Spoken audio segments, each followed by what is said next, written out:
We recently spent a day with one of our clients going through their business objectives, working out what they're trying to do next, dealing with some of the challenges they've got, keeping them on track and a bit of accountability to what they said they were going to do.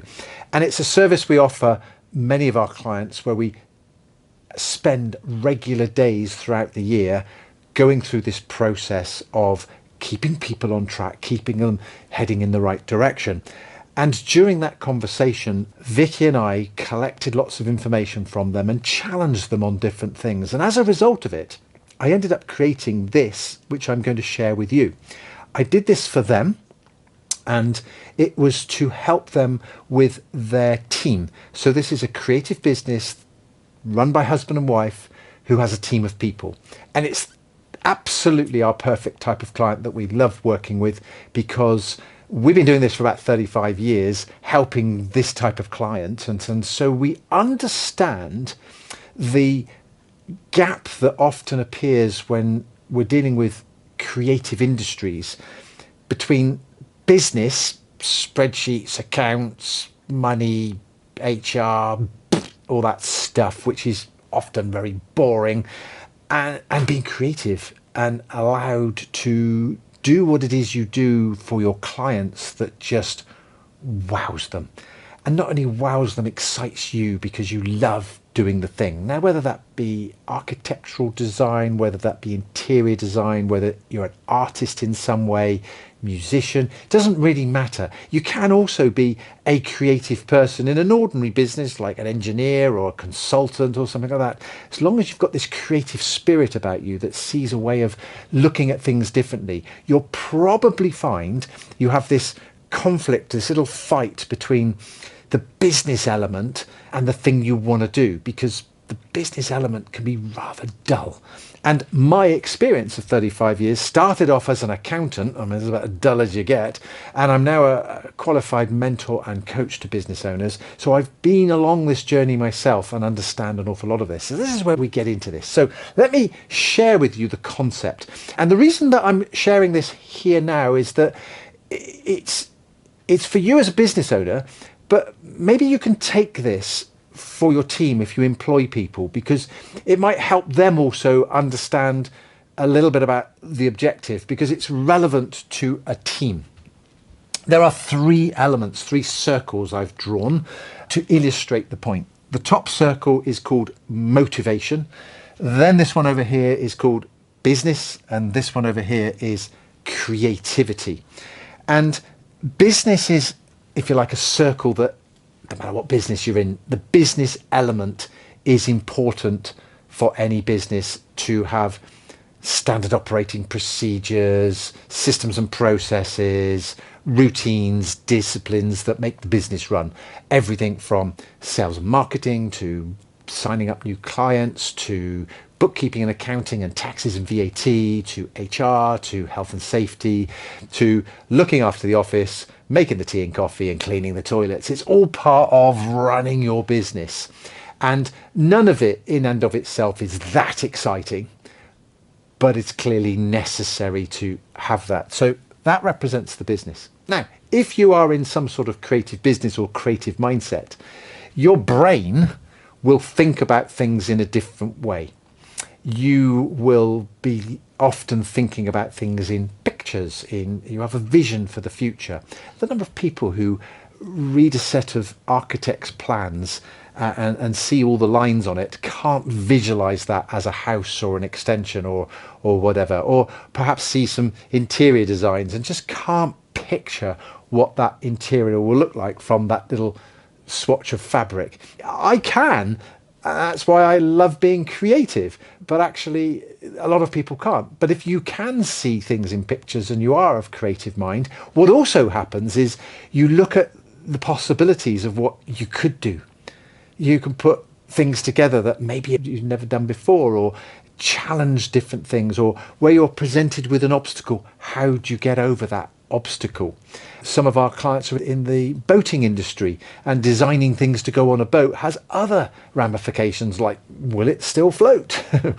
Will it be tipped on one side? So weights and things like that. All these things are important as part of our creative mind. And when we combine the creativity element and the business element, I think what we end up with is a little bit of discipline. We need a little bit of discipline to keep the creativity within the boundaries of the business. And what I mean by that is that your client comes to you and says, yes, can you do this? I've got a budget of X. And it's normally their money that they're about to spend with you that creates the constraints. It gives you the barriers that you've got to operate within. The thing is, your creative spirit might say, well, I need double the budget to do that. Well, that could be a business problem that you didn't sell enough in the first place. Or it could be that you've just got to tone down what's necessary to create the thing that you're creating, and you've got to operate within those boundaries. So that requires a little bit of discipline.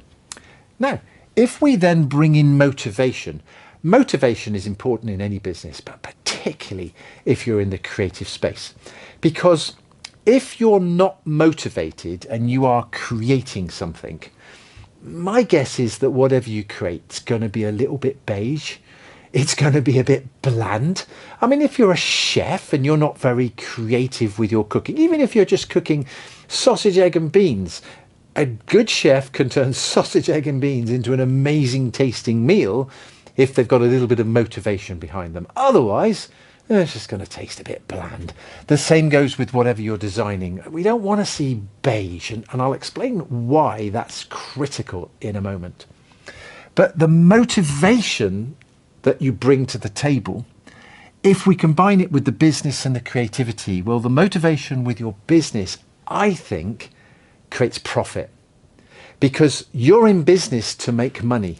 And if you're excited about your business and you're ultimately excited about what the purpose of the business is for, and that's to make a profit, and you've got things to do with that profit, the new car, the new house, the holidays, treating people, looking after family, friends, even your team, you can look after your team if you've got the profits. And therefore, profit is an important word that links motivation and business. Now, motivation and creativity, the link between those two, I've put down the word maverick. And I think maverick is a good way of describing that. And the reason for that, and I said I'd come back to this, is that in the middle of all of this is actually your client. And there's only one thing that you should be thinking about if you are in a creative space and you have customers and you have clients, and that is that you need to wow them. You need to excite them with your creativity. They come to you and say, I've got this idea, I need this designed, or I need drawings for that, or I need help with making this come together. I want this process that I'm involved in, I want it to come alive a bit. And you rock up and it's all a bit beige. They're not very excited. But if you rock up with something that they look at and go, whoa, I wasn't expecting that. That's amazing. Before you've even got going, your concepts are like, wow. That wow is going to come from you being motivated to deliver, and maybe a little bit maverick. Maybe you're going to break a few rules. Maybe you're going to push the boundaries, push the envelope of what you normally do. Maybe you're going to just do something that's just a little bit different. And the higher end of the marketplace of people who spend money on big, expensive luxury items, they want nothing more than to be different than anybody else. And actually, most of us are like that, really, if you think about it. If we want something, we don't always want to buy the same thing as the guy down the road. We want to be a little bit different. And that difference comes from the creative aspect. Now, when we take that little bit of a concept and we say to ourselves, okay, what else is part of this equation? Well, if we look at profit first, profit, in order to be motivated and have the business structured for you to make profit, I think then what we need is focus. We need to focus on what it is we're trying to do. Now, focus comes in all shapes and sizes, but focus is about having a vision, a plan for your business, for your life. What is it you want to achieve? What are you trying to do? And you know what? One of the biggest questions I ask our clients is, what are we doing? What are you running your business for? What are we aiming for? What's the goal?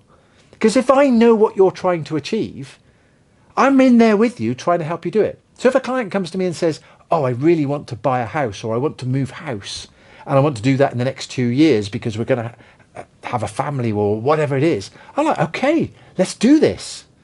Let's work backwards. You're going to need X number of pounds to buy this house, and I can get that out of the business for you using my accountancy skills, creatively get that out of the business for you in the most tax efficient way. But while I'm at it, let's help you with coaching and mentoring and keep you on track to achieve that goal over here. So we've got to have focus. When we come down to the business and the creativity and the bit of discipline that needs to keep everything in check, then actually, do you know what? I think we need to be organized. And we need to be organized with systems and processes and procedures. And that's little things like winning a new client might come from a conversation that you might have been at some event, bumped into somebody, had a good conversation, exchanged cards, connected up with a coffee or a video call, and they're making noises that they would love to be a client of yours. Brilliant. Well, that's a process. What happens next? What do you send them? How do you get them to pay? What document, what link do you send them so that they can pay you? Notice I say pay you. That comes before doing any work. How can I get them to pay me some money so that I can start the work and deliver what I do? Guess what? That discipline, that being organized, that focus on profit says, thou shalt not do any work until thou have been paid. Okay? Because there's nothing worse than being highly motivated and creative in delivering the thing you're doing for this client who you believe is a good person, and suddenly at the last minute they dick you around over money. Now you're under pressure because you can't pay your bills, and now you resent the job that you did. What does that do to your motivation? The opposite, right? So how do we get paid? How do we onboard our client? What's the onboarding process? What procedures do we follow every time to make sure the job goes well, to create an understanding of the boundaries? Because there will be boundaries. There'll always be a boundary or restriction somewhere. And so we've got to understand what all that is and be organized with our team, with the distribution of the work, with the way that we handle the work, the way we capture the time, if you're doing time sheets and stuff like that, or costings.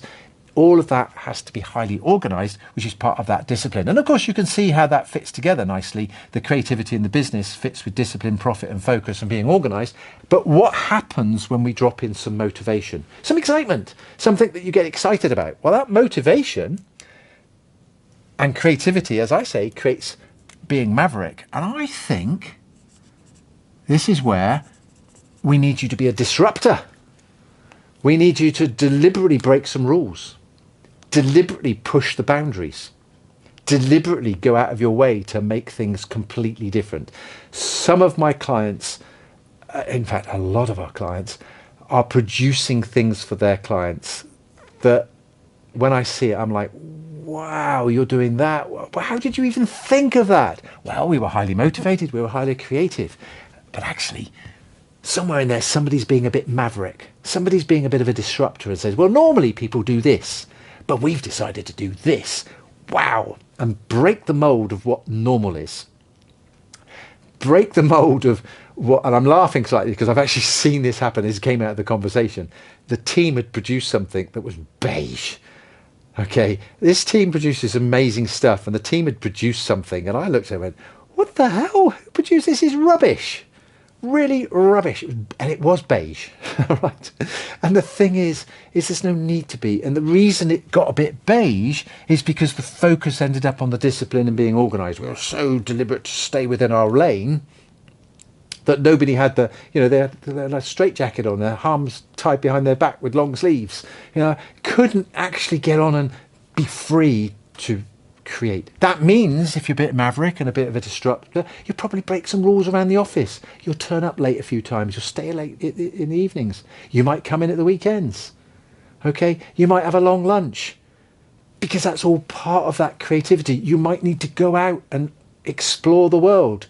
I've got a sculptor who needs to go and see the animals in real life. They can see them in the zoo and on a book and on YouTube, but actually when he goes to see them in real life, he comes back motivated and excited because he smelt them and felt them and been in amongst them. That's the same no matter what industry you're in. You need to go to the trade shows, you need to go and look at the suppliers of the different fabrics and materials and really see what can be challenged within your industry, and therefore you might need to be a bit more maverick and a bit of a disruptor. Now, to wrap all this up, if you are a little bit disruptive within your business, you can't be disruptive all of the time.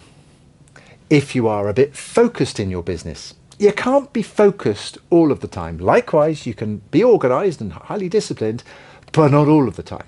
And so the reason I've done this in this way is to hopefully demonstrate to you that if you as the boss or as your team, and whether they're front of house doing reception work and invoicing and paperwork and admin, or they're the new person who's just started, who's on some training schemes fresh out of college, or whether they're a senior person that's been there for 20 years, everything in between, this relates to everybody. If you're showing up to your business and you're missing any one of these elements, you're going to be out of balance.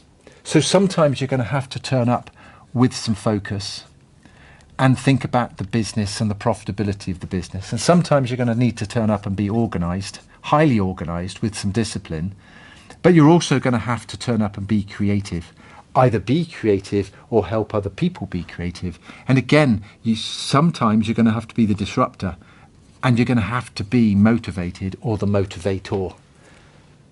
There's never going to be a day where you go into the office, you've got a team of 20 people in the office, and one of them is not going to be motivated today because of life outside and etc. There's a million things why we don't get up feeling motivated every day. Not all of us get up motivated every single day, but if you're the person in the office feeling highly motivated, and we've got to help them be motivated. If somebody's struggling with their creativity, you've got to help them being their creativity. That's where the disruptor and the maverick come in, helping other people in your team.